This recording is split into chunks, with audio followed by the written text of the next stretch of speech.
पापी मौज में, पुण्यात्मा कष्ट में। ये कैसा न्याय? ईश्वर है भी या नहीं? स्कंद पुराण की एक ज्ञानवर्धक कथा। आपके मन में कभी भी ऐसे प्रश्न आते हैं, क्या मैं तो इतनी पूजा पाठ भक्ति भाव में लीन हूँ, फिर भी मेरे साथ ही ऐसा क्यों होता है? भगवान सारी परेशानियां मुझे ही क्यों देते हैं? दुष्ट लोग इतने सुखी हैं और धर्मात्मा ही सारे कष्ट भोग रहे हैं। ये क्या हो रहा है? क्यों हो रहा है? यदि ऐसा ही ईश्वर का न्याय, तो मैं क्यों मानूं उन्हें, क्यों भजूं, क्यों जपूं, क्यों करूं पूजा? ईश्वर के पास तो न्याय है ही नहीं। ईश्वर तो निष्ठुर हैं। पत्थर की मूर्तियों में बस के पत्थर हो गए हैं। आदि आदि ऐसे प्रश्न अक्सर लोगों के मन में आते हैं, खासकर तब जब वे बहुत परेशान होते हैं और दूसरों को सुखी देखते हैं।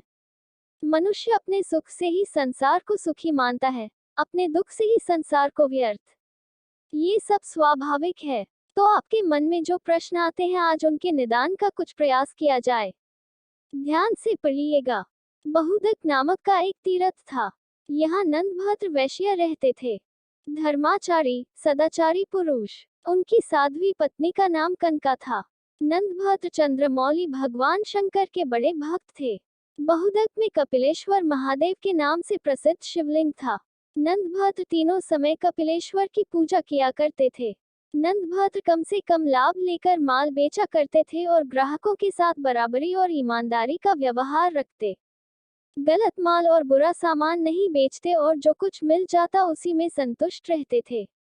नंदभद्र का जीवन सन्यासियों जैसा था। सब नंदभद्र का सदाचारी, संपन्न, सुखमय जीवन की प्रशंसा करते।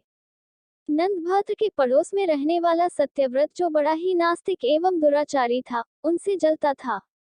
सत्यव्रत चाहता था कि किसी प्रकार नंदभद्र का कोई दोष दिख जाए तो उसे धर्म के मार्ग से गिरा दूं। नंदभद्र पर झूठे आरोप लगाना और सदा उनके दोष ही ढूंढते रहना उसका स्वभाव बन गया था।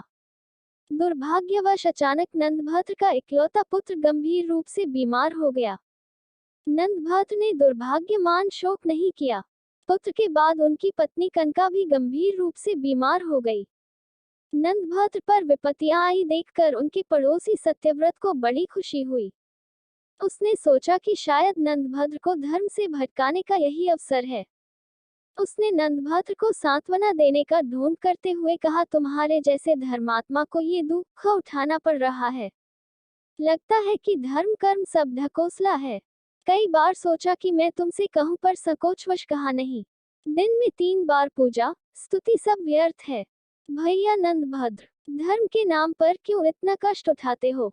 जब से तुम इस पत्थर पूजन में लगे हो, तब से कोई अच्छा फल तो मिला नहीं। इकलौता पुत्र और पत्नी दोनों बीमार हैं। भगवान होते तो क्या ऐसा फल देते? पुण्य और पाप सब कुछ कल्पना है।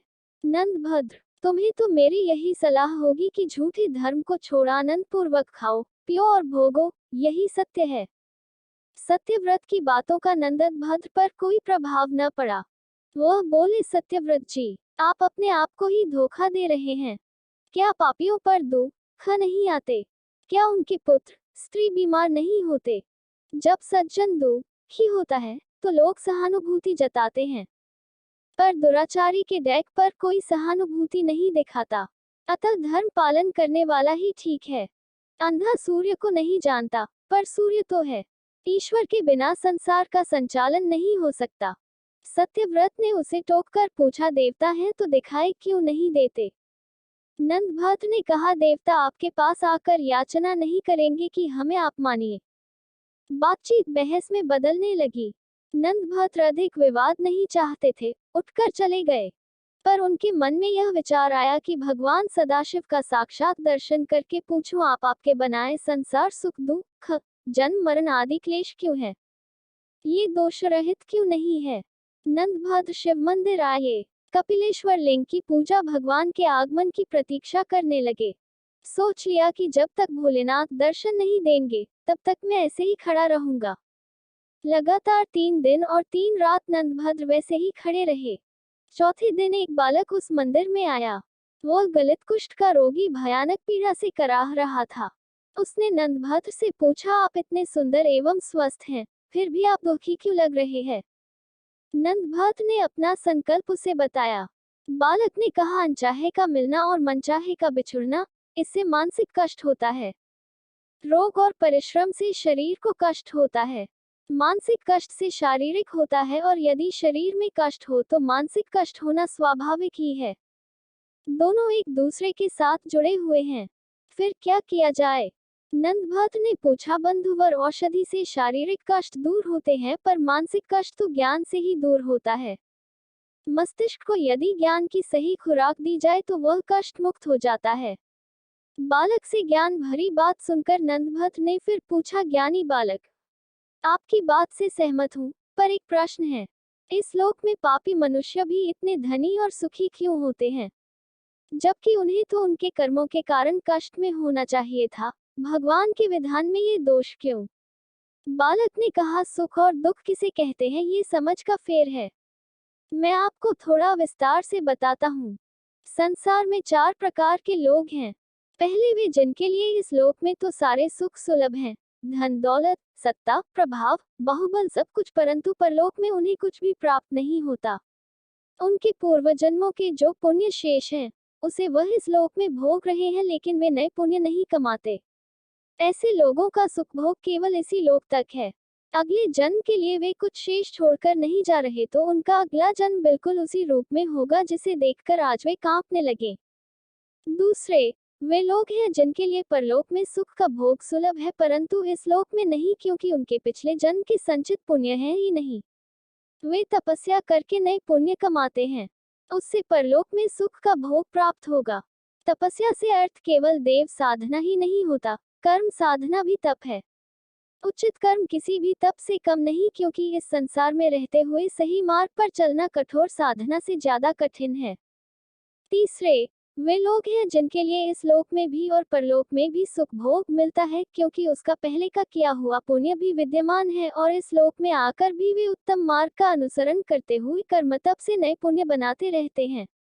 ऐसे लोग कोई कोई ही होते हैं। चौथे वे जिनके लिए न तो इहलोक में सुख है और न परलोक में ही, क्योंकि उनके पास पहले का कोई पुण्य संचित तो है नहीं, और इस लोक में भी वे पुण्य कमा नहीं रहे। ऐसे नीच जनों को धिक्कार है। वे सर्वदा त्याग के योग्य हैं, और इस लोक में अपमानित होते हुए ही जीवन बिताते हैं, और न जाने कितने जीवन ऐसे ही बीतेंगे तब तक, जब तक कि मेरी तरह उन्हें किसी तपस्वी का मार्गदर्शन न प्राप्त हो जाए। इसलिए हे वैश्यवर, आप अपने पड़ोसियों मित्रों द्वारा कही बात को मन में रखो ही नहीं। उन्हें तो अपने कान में भी प्रवेश न करने दो। आप इस जन्म में भगवान सदाशिव के भजन में लग जाएं, जिससे आप जन्म के बंधन से ही मुक्त हो सकते हैं। एक छोटे बालक के मुख से ऐसी ज्ञानमयी और रहस्यपूर्ण बातें सुनकर नंदभद्र बड़े प्रसन्न हुए। उनका सारा भ्रम, सारी शंका का निवारण हो चुका था। उन्होंने चकित होकर पूछा, आप कौन हैं? अपना परिचय दें। आप यहाँ कैसे पधारे हैं? आपने मेरे सब संदेहों को दूर कर दिया। इतनी कम आयु में इतना ज्ञान आपको कैसे सुलभ हुआ? बालक ने कहा, पूर्वजन्म में मैं अहंकारी, पाखंडी, व्याभिचारी था, जिसके चलते मैं वर्षों से नीच योनियों में भटका। भगवान व्यासदेव की ऐसी कृपा कि वे हर योनि में मुझे मुक्ति मार्ग बता देते हैं। उन्होंने ही मुझे आपके पास भेजा है। अब मैं 7 दिन के बाद इसी तीर्थ में मरूंगा। आप मेरा अंतिम संस्कार कर दीजिएगा। वैश्यवर, ज्ञान का आयु से कोई संबंध नहीं है। ईश्वर को जिसे ज्ञान प्रदान करना होता है, जिसे माध्यम बनाकर उसे अपने भक्तों को जागृत करना होता है, उसे चुन लेते हैं।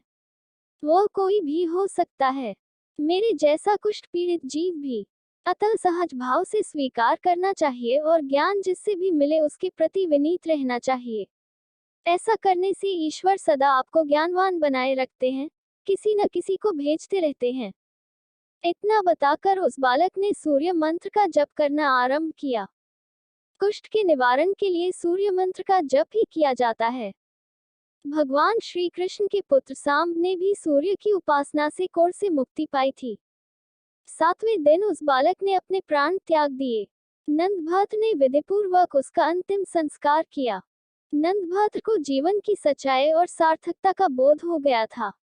शेष जीवन उन्होंने भगवान शिव और सूर्य की उपासना में लगा दिया, तथा अंत में जीवन मरण से मुक्ति पाकर भगवान शिव का साक्षात प्राप्त किया। स्कंद पुराण की कथा। स्कंद पुराण की इस कथा से आपके मन के बहुत से भ्रम दूर हुए होंगे, ऐसी ही आशा है। आपको जीवन में क्या मार्ग अपनाए रखना है इसका भी संकेत मिला होगा। पुराणों की कथाओं में जीवन के अनमोल रहस्य सांकेतिक रूप से दिए गए हैं। तारांकन। जय जय श्री राम। तारांकन। तारांकन। हर हर महादेव।